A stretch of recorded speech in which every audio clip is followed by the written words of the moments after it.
Cricket سے جڑی تمام خبریں دیکھنے کے لیے سبسکرائب کیجئے BA آفیشیل چینل کو اور دبائیں بیل کے بٹن کو ہماری لیٹسٹ ویڈیو سب سے پہلے دیکھیں۔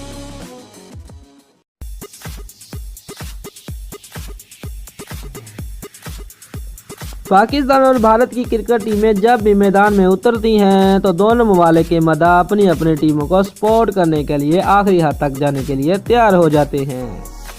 ایک جانب جہاں بھارتی ٹیم نے ویرات کوہلی کی قیادت میں 2017 میں ون ڈے کرکٹ میں عمدہ کھیل پیش کیا ہے، وہیں قومی ٹیم نے سرفراز احمد کی قیادت میں سب کو حیران کرتے ہوئے چیمپئن ٹرافی کا ٹائٹل پہلی مرتبہ اپنے نام کیا۔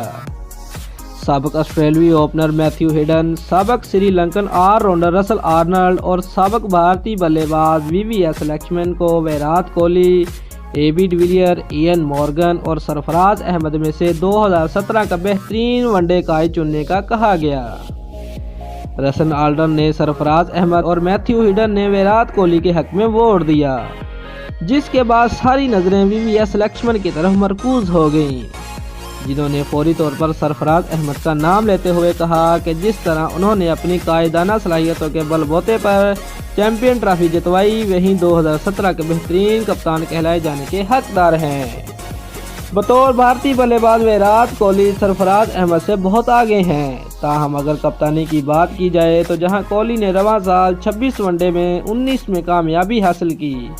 اور ان کی کامیابی کا تناسب 80% رہا، سرفراز احمد نے رواں سال 13 ون ڈے میچز میں سے 11 جیتے اور ان کی جیت کا تناسب 84% رہا۔ جب سال کے بہترین کپتان کی بات کی جائے تو ICC ایونٹس میں کارکردگی کو سب سے زیادہ اہمیت دی جاتی ہے، اور جس طرح سرفراز احمد نے چیمپئن ٹرافی کے فائنل میں بھارت کو عبرتناک شکست سے 2-4 کر کے ٹائٹل جیتا، اس کے بعد ان کے علاوہ کوئی اور کپتان رواں سال کا بہترین قائد کہلائے جانے کا حقدار نہیں ہے۔ دوستو، اگر آپ کو ہماری ویڈیو پسند آئی ہے تو لائک اور شیئر لازمی کریں اور ہمارے چینل کو سبسکرائب کرنا مت بھولیے۔ شکریہ۔